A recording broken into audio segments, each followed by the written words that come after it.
జై శ్రీరామ్. అందరికీ నమస్కారం. వెల్కమ్ టు న్యూస్ అఖండ. నేను మీ కస్తూరి శ్రీధర్. మీ అందరి కోసం ఒక జబర్దస్త్, ఒక సూపర్, ఒక ఇంట్రెస్టింగ్ న్యూస్ తీసుకొచ్చిన. నిజంగా మన దేశంలో మార్పులు చాలానే జరగకపోతే చాలా కష్టం. ఇంకా అసలు విషయానికి వస్తా, మన దేశంలో నక్సలైట్లు కానీ, రాడికల్స్, అర్బన్ నక్సలైట్లు, ఈ మాఫియా గ్యాంగులు, తీవ్రవాద సంస్థలు, తీవ్రవాద సహాయకులకు అసలు లోటే లే. మీకు తెలియదేమన్నా అది నేను చెప్పేది ఇంతకు మించే. ఇలాంటి దేశద్రోహులు మన దేశంలో అయితే పుష్కలంగా ఉన్నారు. ఏడగాలంటే ఆడ చెత్త నెట్టుంటారు. వీళ్ళంతా ఒకటిగా, ఒక జట్టుగా మారి తమ కార్యకలాపాలను దేశంలో అయితే దిగ్విజయంగా పూర్తి చేసుకుంటా ఉన్నారు. చూడండి, అంటే మనలో యూనిటీ లే. ఈ దేశంలో ఉన్న మెజారిటీ ప్రజల్లో యూనిటీ లే. మీకు అర్థమవుతుందా? ఒక మంచి చేయాలనుకునే వాళ్ళు యూనిటీలే. ఎవడైనా ఒక మంచి పని చేస్తా అన్నా కూడా వాడికి సపోర్ట్ ఉండదు. కానీ ఎవడైతే పొరంబోక పనులు చేస్తూ ఉంటాడో, ఈ దేశానికి ధర్మానికి ఎవడైతే వ్యతిరేకంగా పనిచేస్తూ ఉంటాడో, నాయనా వాళ్ళకు దొరికే సపోర్ట్ ఇంకంతా ఇంత కాదు. ఎత్తుకుంటా పోయి చేస్తారు. ఒరే మేము ఉండం కదా, మేము ఉన్నా బాయ్, తూ కైకురే పరేషానో రాయ్ అని చెప్పి పోయి చేస్తారు. కానీ మన బతుకులు అట్టటి కాదే. ఒరే స్వామి నాయన వీడియోలు చూడండి రా అంటే బంగపడుకోవాలా, సబ్స్క్రైబ్ చేయమంటే బంగపడుకోవాలా, కామెంట్ చేయమంటే బంగపడుకోవాలా, లైక్ కొట్టమంటే బంగపడుకోవాలా. మళ్ళీ ఈడేమన్నా ఉండదు అంటే ఏనా గోసిపోతాలే, లోపల చూసే బన్నీ బొక్కలు పడి ఉంటుంది. కానీ వాళ్ళక ఏది కావాలంటే అది చేస్తూ ఉంటారు ఇష్ట ప్రకారం. ఓయమ్మ, ఈ దేశాలు అట్ట బానిచ్చి భారతదేశానికి ఎన్ని శత్రు దేశాలు ఉన్నాయి, అంతమంది వీళ్ళకి ఫండింగ్ చేసేవాళ్ళు ఉంటారు, అంతమంది సపోర్ట్ చేసేవాళ్ళు ఉంటారు, వీళ్ళ శక్తిని బట్టి, వీళ్ళ దమ్ము ధైర్యాన్ని బట్టి. కానీ ఈడ పరిస్థితి మనకు ఆ మాదిరిగా ఉండదు. అయితే మోడీ ప్రభుత్వం వచ్చిన తర్వాత వీళ్ళ కొంత అడ్డుకట్ట అయితే పడింది.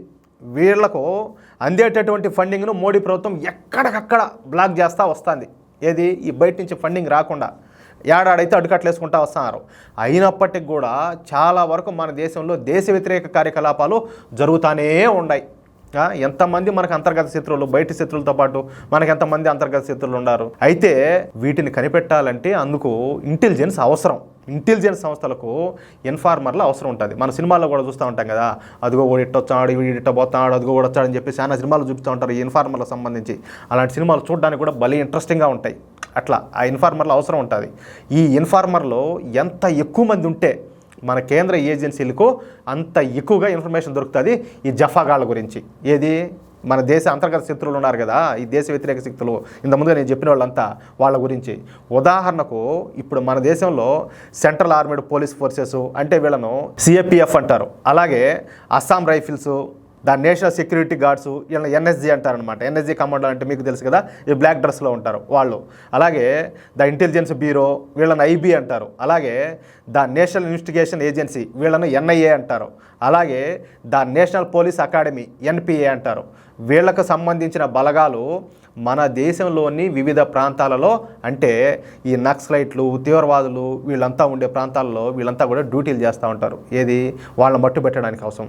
అయితే ఈ నక్సలైట్లను, తీవ్రవాదులను సమర్థవంతంగా ఎదుర్కోవాలంటే అందుకు సరైనటువంటి ఇన్ఫర్మేషన్ అవసరం ఉంటుంది. అందుకోసమే అది పనిగా ఈ ఇన్ఫార్మర్లు కూడా పెట్టుకుంటారు. అయితే ఆశ్చర్యకరమైన విషయం ఏంటంటే ఈ ఇన్ఫార్మర్లకు ఇచ్చే రివార్డ్ ఎంతో తెలుసా? వీళ్ళకి డబ్బులు ఇస్తూ ఉంటారు కదా ఇన్ఫర్మేషన్ ఇచ్చిందానికే. కేవలం ఎంత అంటే 500 రూపాయలంట. చూడండి, ఇంకా 500 రూపాయల కోసం ఇవ్వడం ఇన్ఫర్మేషన్ ఇచ్చాడా? ఇట్లుంది మన దేశంలో పరిస్థితులు. అంటే ఇన్ఫార్మర్లు ఏంటంటే వాళ్ళ ప్రాణాలకు తెగించి తెచ్చే ఇన్ఫర్మేషన్కు ఇచ్చే రివార్డు కేవలం 500 రూపాయలంట. ఈ విషయాన్ని కేంద్ర ఏజెన్సీలు ఏంటంటే కేంద్ర హోంశాఖ మంత్రి అమిత్ షా గారికి చెప్పగా అమిత్ షా గారే షాక్ అయిపోయాడంట. ఇది ఏందిరా స్వామి 500 రూపాయల అనేసి. అంటే మన దేశంలో ఇంకా ఎన్ని లోపాలు ఉన్నాయో, ఎన్ని వ్యవస్థలను మనం ఇంకా ప్రక్షాళన చేయాలో ఒకసారి దీన్ని బట్టి మీరు ఆలోచన చేసుకోండి. ఇక వెంటనే ఈ ఇన్ఫార్మర్లు ఇచ్చే ఈ 500 రూపాయల రివార్డును రద్దు చేసి అప్పటికప్పుడే 30,000 రూపాయల రివార్డు ఇచ్చేలా కేంద్ర ఏజెన్సీలకు అధికారాలు ఇస్తా జీవో జారీ చేసింది. ఎవరు? ఈ సెంట్రల్ హోమ్ మినిస్ట్రీ. అంటే ఇకపై ఇన్ఫార్మర్లకు 500 రూపాయల స్థానంలో 30,000 రూపాయల వరకు ఇవ్వచ్చు అన్నమాట. అంతేకాకుండా ఇన్ఫార్మర్ల యొక్క వ్యక్తిగత వివరాలను కూడా సీక్రెట్గా ఉంచడం ఇక్కడ గమనార్హం. అంతే, ఇప్పుడు వాళ్ళు ఇన్ఫర్మేషన్ ఇస్తారు, వాళ్ళ మళ్ళీ ఇబ్బంది పెట్టకూడదు కదా. కాబట్టి ఇన్ఫార్మర్లకు సంబంధించిన వాళ్ళ డీటెయిల్స్ మొత్తం కూడా దీనికి సంబంధించిన ఈ ఇంటెలిజెన్స్ డిపార్ట్మెంట్స్ అన్నీ కూడా చాలా సీక్రెట్గా, గోప్యంగా ఉంచుతాయి. అది విషయం. అయితే ఎట్లుంది న్యూసా? ఇట్లాగా మన దేశంలో చాలా వ్యవస్థలు ఇప్పటికీ కూడా భ్రష్టు పట్టిపోయింది. ఏది, గత 60 సంవత్సరాల పైగా ఈ కాంగ్రెస్ పాలనలో దేశంలో ఇంకా చాలా ఇబ్బందుల్లో ఉండదన్నమాట. క్యాన్సర్ లాగా పట్టున్నది దేశానికి. ఈ క్యాన్సర్ని ఏంటంటే సమూలంగా నాశనం చేయాలా ఈ క్యాన్సర్ క్రిమిని. అంటే ఈ కాంగ్రెస్ను అది చేసి పెట్టిన ఈ గబ్బునంతా కూడా. అది విషయం.